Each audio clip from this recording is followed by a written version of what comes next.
You ever been stuck on a problem only to find the perfect answer was sitting right there the whole time, just in a totally different field? Well, today we're going to check out an absolutely incredible project from ham radio operator JF9SOM, who did exactly that. He needed a way to track satellites, and he found his solution by looking up at the stars. So here's the plan. First, we'll dig into why satellite trackers were in a bind to begin with.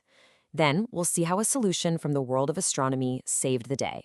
We'll put the rig together, step by step, then we'll get into the software that makes it all work. And finally, you're not going to want to miss the super clever hack for getting a perfect lock. All right, so what's the big problem we're trying to solve here? Well, if you're a ham radio enthusiast and you want to talk to satellites, you need something called a rotator. It's basically a motor that aims your antenna. The tricky part? Finding one that's modern, precise, and something you can actually carry around. And this image says it all. On the left, that's the classic Yaesu G5500. I mean, this thing is a tank. It's super reliable, but you bolt it to a tower and it never moves again. Then on the right, you've got the Skywatcher AZ-GTi. It's small, it's light, and it was never meant for radio. This right here is the whole problem. Old school muscle versus the need for new school agility. So you can see the dilemma, right? For hobbyists, the old school rotators are just way too heavy to take anywhere. And sure, people have tried 3D printing their own, but let's be honest, they usually don't have the muscle to handle a real antenna. There was this huge gap for something that was strong enough for the job, but light enough to pack in the car. And this is my favorite part of the story. This is where things get really clever. So what do you do when your own hobby doesn't have the answer? You look next door. And in this case, the answer was in the world of astronomy. And here it is, the hero of the day, the Skywatcher AZ-GTi. This little guy is designed to hold a big, heavy telescope and track tiny points of light across the sky with insane precision. It's lightweight, it's computer-controlled, it even has Wi-Fi. And that's when the light bulb went off for JF9SOM. If this thing can track a planet millions of miles away, it can definitely track a satellite. So what's the secret sauce here? It's something called an alt-azimuth mount.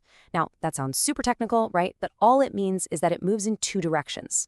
Up and down, that's altitude, and left and right, that's azimuth. And guess what? That simple two-axis motion is exactly what you need to follow a satellite as it sits across the sky. Okay, so the idea is solid, but how do you actually turn a telescope mount into an antenna tracker?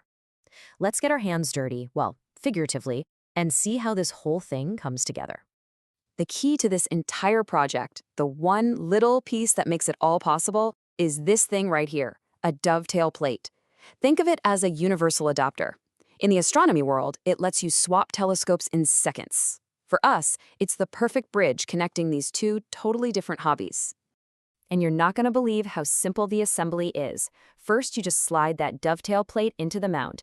Then you use a couple of basic clamps to attach a pipe to it. The antenna goes on one end, and just like a telescope, you pop a counterweight on the other side to keep it all nice and balanced. That's it. And speaking of counterweights, check this out. This is so smart. You don't need some fancy custom machined part. Nope. A simple half-kilo barbell weight works perfectly. It's cheap, it's effective, and it creates a super stable platform for your antenna. Okay, the physical build is done. It looks awesome. But now for the big question. How do you tell it where to point? How do you give this thing a brain? Well, that's where the software comes in. The magic piece of software that glues everything together is called HamLib. You can basically think of it as the universal translator from Star Trek. It lets your satellite software, like gPredict, speak the same language as your new rotator hardware.